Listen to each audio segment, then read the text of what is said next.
Hello again, friends. This is CJ here, your local friendly technology addict, and you're watching the Tech Addict's Attic. On my screen here is the output from my RTL-SDR USB dongle. Bought it for in the neighborhood of $30, like 28 something on Amazon.com. And it's the same one that you get from RTL-SDR.com, as far as I know. Came from SDR blog or RTL SDR blog or something like that was the store name on Amazon. Anyway, the one that I have, as far as I know, is an authentic, genuine article. And what we have here is the 11 meter, 27 megahertz United States Citizens Band. We also have the 10 meter United States 28 megahertz amateur radio band. We also have a bunch of noise from the local FM broadcast stations. FM broadcast, well, what the crap is that doing down here in HF? Well, I'm glad you asked that, friends. So there is a frequency source inside the RTL-SDR that I believe is heterodyning with the 88 to 108 megahertz transmitters in my area. I don't know that that's the actual reason for the noise, but I do know that it's not an uncommon thing. There are websites that discuss exactly what you see here, the FM broadcast band noise.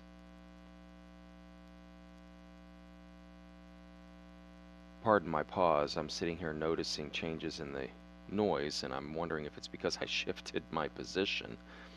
But I think what it is this is music, and then this is a commercial. Neither here nor there. I want to get rid of that noise because it is interfering with my reception of what I want to hear. Plus, an interesting little thing here, I'm going to increase the tens of kilohertz. As I increase the tens of kilohertz, you should see these get closer to where my frequency is, my demodulator, if I had it running.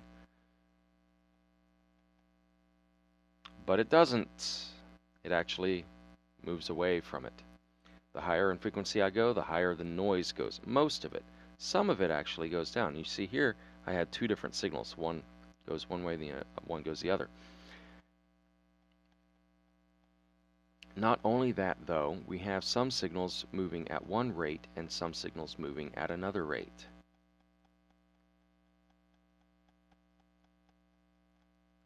For instance, this signal here moves at about twice the speed as this signal here. And of course, these signals here moving up. This signal here is noise, whereas this signal here is an actual received signal. Now, it may still be noise, but it is received. It is not interpolated. It is not heterodyned. It is received. Well, it may be heterodyned, but the thing is the heterodyned product is what's being received. So I'm going to put this back down to 27,185, which is channel 19 in the U.S. Citizens Band. And you know what? Now I'm going to move this around. You know what? I really don't care. The point is I built a filter because I wanted to get rid of that noise.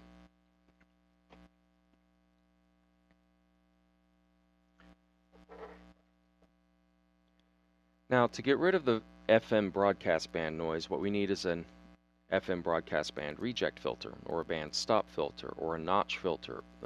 All of these are perfectly valid terms for this filter. Now, this guy, Christophe, F1JKY in France, designed a filter based on the Chebyshev 7th order band stop. You can see that we have surface mount technology components, and they are commercially manufactured on a commercially manufactured printed circuit board. I presume that he is being honest and that these graphs are in fact from that device. I have no reason to believe otherwise. And this is the schematic for that device. And the fact that he provides a schematic, of course I'm going to build it myself. I'm not going to spend the 20 bucks on the device. But if this works even close to well enough for me, I might consider going ahead and getting the commercial product so that I can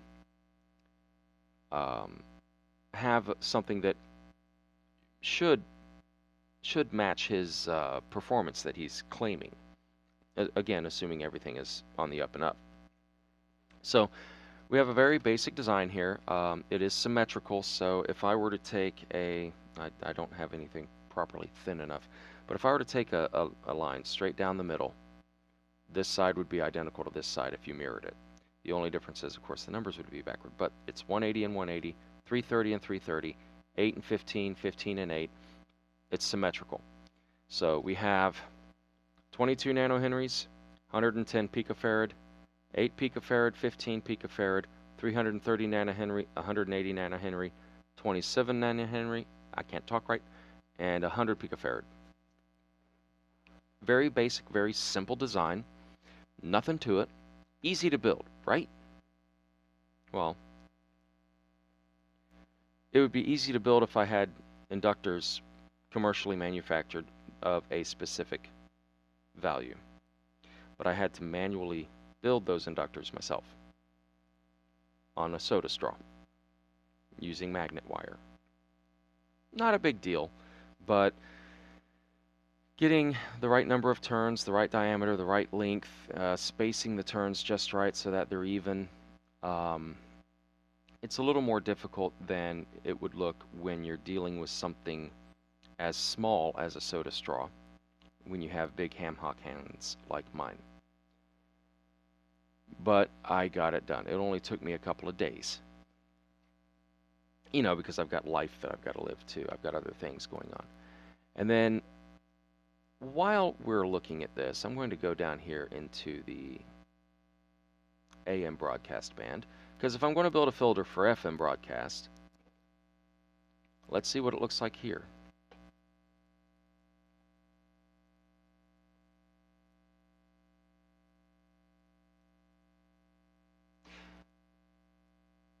This is interesting. That would be why. I forgot that when I am looking at CB, I am in my VHF mode, VHF, UHF. When I'm listening to HF, I have to do the direct sample equals 3, and then I have to close the app. I have to unplug my SDR from the USB, replug the SDR into the USB, and then reopen the app. It's kind of a game, but much better. So now you can see the AM broadcast band. We've got almost a DC down here, very, very low, 0 cycles. We're at 500 kilocycles. We're at a megahertz, meg and a half, 2 megahertz. You can see this is the AM broadcast band. And if I go up a little bit, you can see that the AM broadcast band continues. It kind of repeats itself. So I want to get rid of the AM broadcast band too, because I want to listen to 80 meter amateur radio sometimes. And I believe that we've crossed over the day-night threshold now, because earlier today, these signals right in here, this was nothing. This was all dead, not 30 minutes ago. And I don't believe that that's a change in propagation. I think that that is simply the difference between day and night. So I built this filter, and I've put the AM broadcast band reject and the FM broadcast band reject in series, one to the other. And you can see the difference here. With the filter installed, I'm still seeing signals, or at least I assume these are signals, in the 160 meter band. And I can see what looks to be a signal here in the 80 meter band. But all of this noise is gone. Now, I'm going to pause that because I don't want it all to go away just yet. To demonstrate more easily I have a jumper cable that I'm going to install between the center pin of the antenna and the center pin of the SDR input. And the reason I'm not worrying about the shield is because the shield is directly connected at all times, and there's no disconnect even when I have the filter in place, because the shield is shield is shield. Ground is ground. So bypassing the filter, look at how bright and noisy this is. Come on. It's not doing it. Ah, that's why. I'm on the wrong end. Got a bad connection here. You see how bright and noisy that was? And you see it's a little bit cleaner, but just a little. Just a very little bit. So I cannot fully remove the filter without completely physically disconnecting the filter, and I just don't have time for that. And I don't think you guys want to wait for it either. So I'm going to unbypass the filter, and wow, look at that.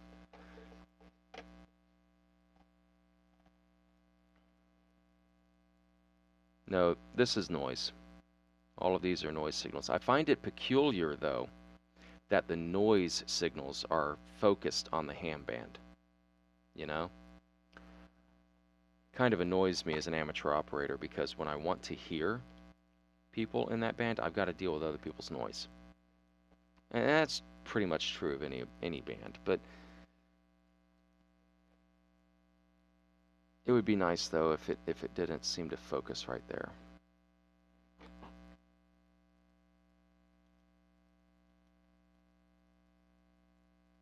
I think that's noise. I'm going to demod that lower sideband.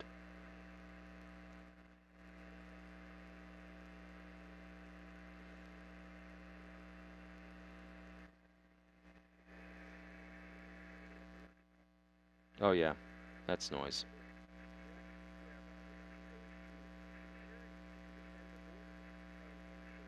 So that's a harmonic of one of the local AM broadcast stations.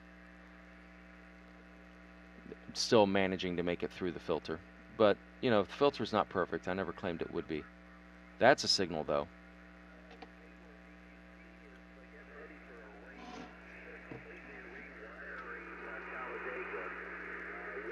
I'm going to bypass the filter now.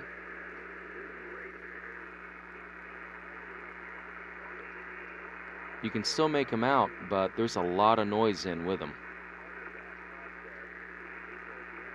You can also see there's a digital mode right there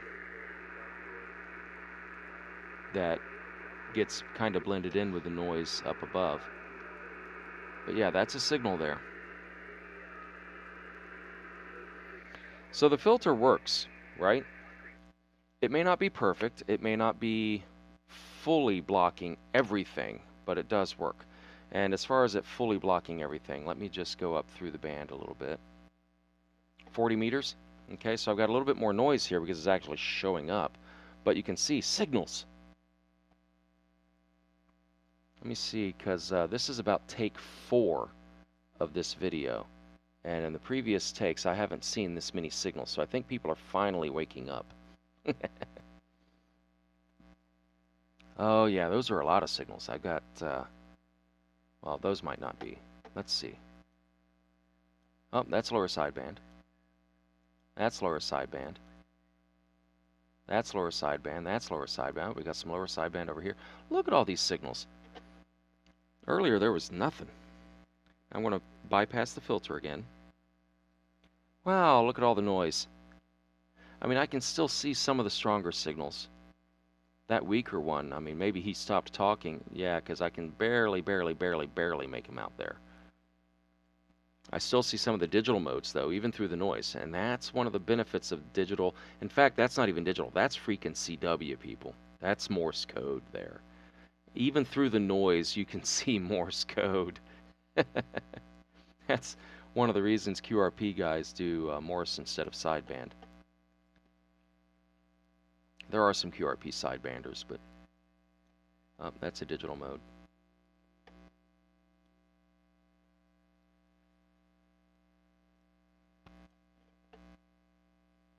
I'm going to go back up here to this guy.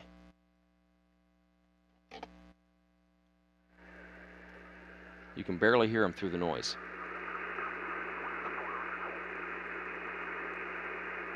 And he went away.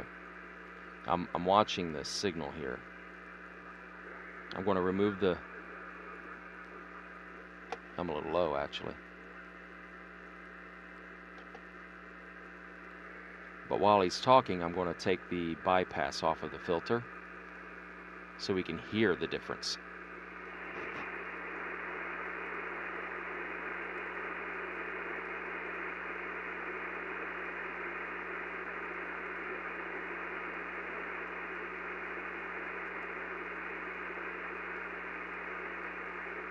Of course, assuming he starts talking again.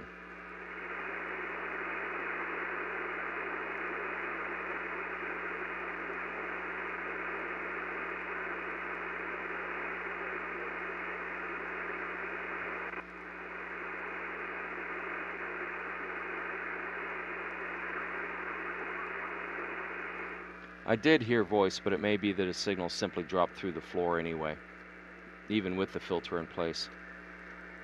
Oh, he's talking again.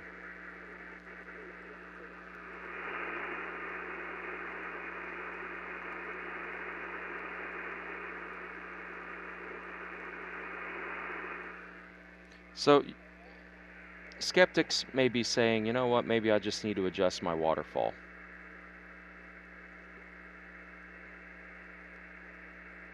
Okay, so I can adjust my waterfall and make it look very, very nearly the same. But I did do a measurement last night when I was about to make another take of this video. And what I found was that, yes, my signal also drops when I install the filter, when I don't have it bypassed. My signal was around, I want to think, 55 decibels below full scale. And the noise floor was around 60 decibels below full scale. When I installed the filter, the noise floor went down 8. Maybe it was, I'm trying to remember the numbers. I know the noise floor went down 8 decibels, and the signal only went down 5 decibels. So the signal to noise ratio still improved. Yes, I attenuated some signal that I wanted to hear, but getting it farther away from the noise will make it more readable, okay? And that's the goal. I mean, even if you attenuate your signal, you can always re-amplify the signal or amplify it before you put it through the filter. This is just a first step. I've built a filter, and that's it. Eventually, I'll be building an amplifier. Eventually, I'll be building better filters. Eventually, I'll have better equipment to measure inductors instead of having to calculate them. And the other thing is, all of this is being done with hardware automatic gain control turned on. So when I add the filter, when I remove the filter, it's going to readjust itself. Let me turn that off. I'm going to bypass the filter, get all the noise in there, I can hear it. Then I'm going to adjust my waterfall so that the noise floor is visible, but not overpoweringly so. All right. Now I'm going to remove the bypass. So the filter is in place, and I'm going to readjust my noise floor again.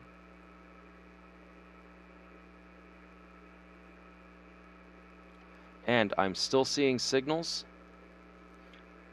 but that right there, I know you can't see it, but that right there has amplitude modulation. I see spikes on both sides. That is an AM broadcast harmonic. Probably so is that. I can't tell without being able to zoom in on it. That is Morse code. The signal for the Morse code still makes it through. The signal for the digital mode still makes it through. This noise here does not make it through the filter because that's AM broadcast. AM broadcast, AM broadcast, AM broadcast. It is blocking the AM broadcast. Even if I'm attenuating some of the signal that I want to hear, I'm still completely removing the AM broadcast signals. Noise. And that was my goal, was to get it to where I'm only hearing actually received signals, not harmonics of something I don't want. Unfortunately, this still, let me put this back into VHF, UHF mode, and that of course means I've got to turn that off and unplug it and replug it and then reload it.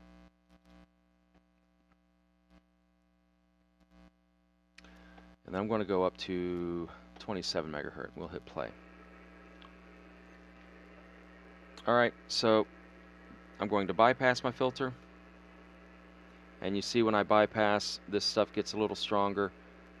It seems to actually, like, there's almost a middle range where it attenuates some and amplifies the other. So it's almost like I've just got the filter just a little bit out of tune. Probably need to, where are they? There's one. I had a couple of pieces of copper that I was putting into the middle of my inductors. I guess one will have to do. And when I do that, you can see that there is some change in the filtration. Actually, no, it's still bypassed. I'm sorry. Unbypass it and then do it. And you can still see there is some change. But it's not quite what I'm looking for. So for the FM broadcast, I'm just not going to be able to completely block that out. Not with this filter. I'm going to have to redesign, rethink, remeasure, recalculate, rebuild, something. Whatever. But I'll figure it out one of these days. Maybe I'll get some better equipment where I can actually measure my inductors and make sure I get them spot on.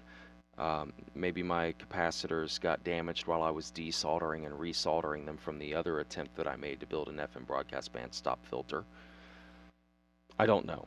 I may build a second FM broadcast band stop filter and try building the FM band and the AM band filters separately, or I may just add it in series with this one. We'll see what happens. So I'm going to do a second video where I show the filter itself, because this one has gotten way too long, and I wanted to have it in higher resolution, higher definition, so that you all can see the screen more easily. You see that the AM broadcast band stop filter works. The FM broadcast band stop filter, not so much. But it's still an improvement, and it's still worth doing, even if it doesn't work that well. You're still going to learn from the process. So I'm going to do another video that showcases the filter itself, and I'll show the schematics and where I got them, and then you can build your own. I'm sorry, I'm sitting here thinking about it. I did show the schematic, but yeah, I'll only show the AM, I think, the AM side, or was it the FM?